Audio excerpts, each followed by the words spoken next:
Good morning, Tigers. Welcome to today's announcements. I'm Sean. And I'm Perry. Let's get into today's story. NHNSA members, we are collecting candy for Trick or Treat Street. Bring your bag of candy to A117 for inside points. Check the Google Classroom for more information. Also, Trick or Treat Street is Thursday, October 27th from 6:15 to 8 p.m. Lakewood Senate would love for your club to participate. If interested, email lakewoodsenate@gmail.com. For more information, hope to see you there. There will be an informational meeting for parents and athletes interested in joining the girls' swim and dive team tonight at 6:30 p.m. in the Lecture Center. See Coach Manos in the World Language Department with any questions. Senate is excited to welcome new Tigers to the group via freshman elections. Informational meetings will be held November 9th and 10th during first and second lunches in the Lecture Center. In addition to an after-school meeting on November 9th in the Lecture Center. We hope to see you there. Hey Tigers, want to spend some of Halloween weekend listening to spooky stories like Edgar Allan Poe stories? Want to listen to those stories while surrounded by unblinking lights of creepy but cool dolls and toys? The Denver Museum of Miniatures, Dolls, and Toys, just down the street from our school, is hosting a night of Victorian tales on Friday, October 28th from 7 p.m. to 9 p.m. LHS students receive discount admission of $5 after-hour access to the museum and light refreshments. Please RVSP so the museum can plan. See the QR code on the flyer outside A111 or the English department office. Thanks for watching, Tigers, and as always, it's a great day to be a Lakewood Tiger. This is Tiger TV's Student Stories Spooky Edition. The story that will be read today is submitted by Lakewood's creative writing class, narrated by Finn Goodlow and Cindy Nimeth. Content warning time. I think you can read. There's stabbing and there's blood. Sorry, I'm very tired this morning. You know, everything's just going on. That weekend was. Okay, we're editing this out. Whatever. It's here. I know it. The floorboards beneath my feet creak. My breath unsteady, shallow. My eyes darted from the door to the window, back to my hand. The rough handle of the knife, heavy and still, my knuckles slowly turning white as I clutch it. Just then, footsteps came into my earshot. They were light, quiet. They crept up the stairs, through the hall, to my door.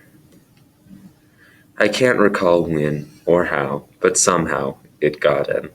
For months I worked to keep it out, to keep everyone safe. No one believed me, of course. Why would they? They were all convinced I had gone mad. Father even wanted to send me away. But it's here now. Because it's here, I'm sure to die by its hand, as the rest of my family surely has, and in my own room, too.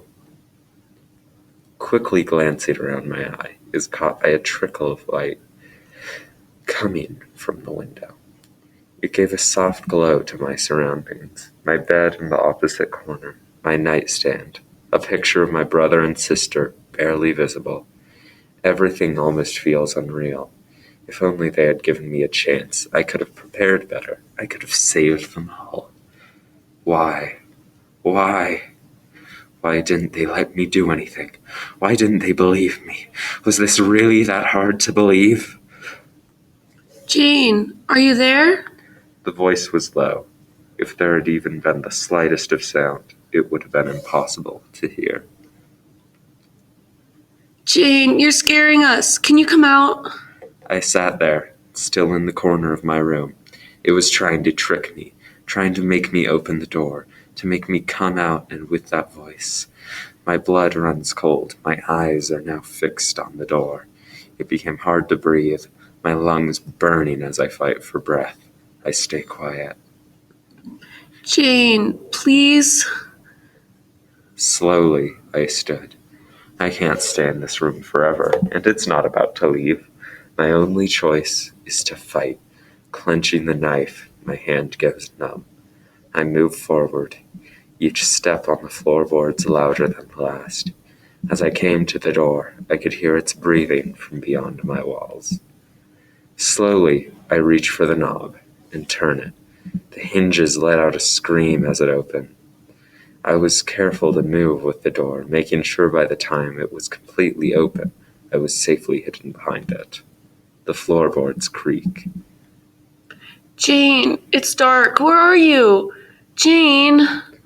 Without thinking, my feet dive forward and plunge into its back. A shriveled wail echoes through my room as it collapsed to the ground, my knife still stuck in its back. A pool of blood quickly formed around it. It feels as if time itself had stopped. Not a sound could be heard. Nothing else dared to move. Slowly, I kneel down and pull my knife out. Looking at the body, there was a familiarity to it. As I reached for what looked to be a head, soft hair greeted me. Pausing, I look at the rest of the body, the delicate fingers, the white dress that is now turning a crimson red. I move my hand to see the face of the monster that had tormented me, but what greeted me wasn't the face of a monster. It was my sister, cold, still, empty. A chill rushes through my body. A loud thump runs through the house as I back myself into the wall. Just then a crash comes from downstairs. Screams, booming footsteps. Up the stairs, through the hall, into my room. A piercing light clears the darkness around me. Before I know it, I was on the ground, metal wrapped around my wrist. Wails from my mother screech through the house. I contemplate screaming. I want to scream, to plead my case, but nothing comes out. It was as if my very throat had been ripped out. An unfamiliar man comes and drags me away. Out of my room, through the hall,